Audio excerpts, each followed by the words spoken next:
Hello everyone, আমি মৌসুমি। আমার এই নতুন ভিডিওতে সবাইকে এত এত ভালোবাসা। আশা করছি আপনারা সবাই খুব ভালো আছেন আর আমিও খুব ভালো আছি।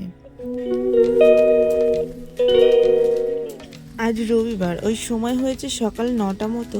সকালবেলা ঘুম থেকে উঠেই আগে একটু চা বিস্কিট খেয়ে নিয়েছি, তারপরে আর কোনো সেরকম ভিডিও করা হয়নি বলে একেবারে স্নান করে এসেই ভিডিওটা আবার শুরু করলাম। এখন আমার স্নান ধান সব কমপ্লিট হয়ে গেছে, একটু পরেই আবার যাব দুপুরবেলা লাঞ্চের জন্য।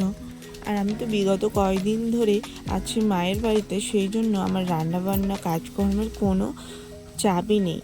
সকালবেলা ঘুম থেকে উঠি, খাওয়া দাওয়া করি, শুয়ে থাকি, খাওয়া দাওয়া করি, এটাই করি।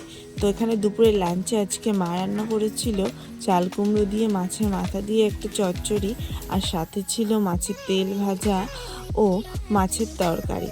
তো যাই হোক, সব কিছু খাওয়া দাওয়া কমপ্লিট করে এদিকে বিকালবেলা নিয়ে বসেছি কিছুটা ফল, আর এদিকে ফোন দেখতে দেখতে তোমাদের কমেন্ট পড়তে পড়তে খেলাম আমার ফলগুলো।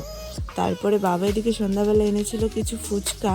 তো ফুচকা তো আমার খুবই পছন্দের একটা খাবার, তো সেই জন্য সন্ধ্যাবেলা ফুচকাটা বেশ জমিয়ে খেলাম। আর বাবার জন্য কিছু পরিমাণ ফুচকা রেখে দিলাম, কারণ বাবা এখন আবার একটু গিয়েছে বাইরে। তো বাবার জন্য রেখে এদিকে আমি আর মা ফুচকাগুলো খেয়ে নিলাম। তারপরে কিছুক্ষণ রেস্ট নিয়ে মা দিয়ে দিল রাতের ডিনার। তো আজকে ডিনারে খুব একটা বেশি কিছু খেতে ইচ্ছা করছে না, সেই জন্য আলু ভাজা পটল ভাজা দিয়েই খাবো। দুপুরের তরকারিগুলো একবার খেয়েছি, আর রাতে একবার খেতে ইচ্ছা করছিল না বলে মাকে বললাম যে রাতে অন্য কিছু বানিয়ে দাও।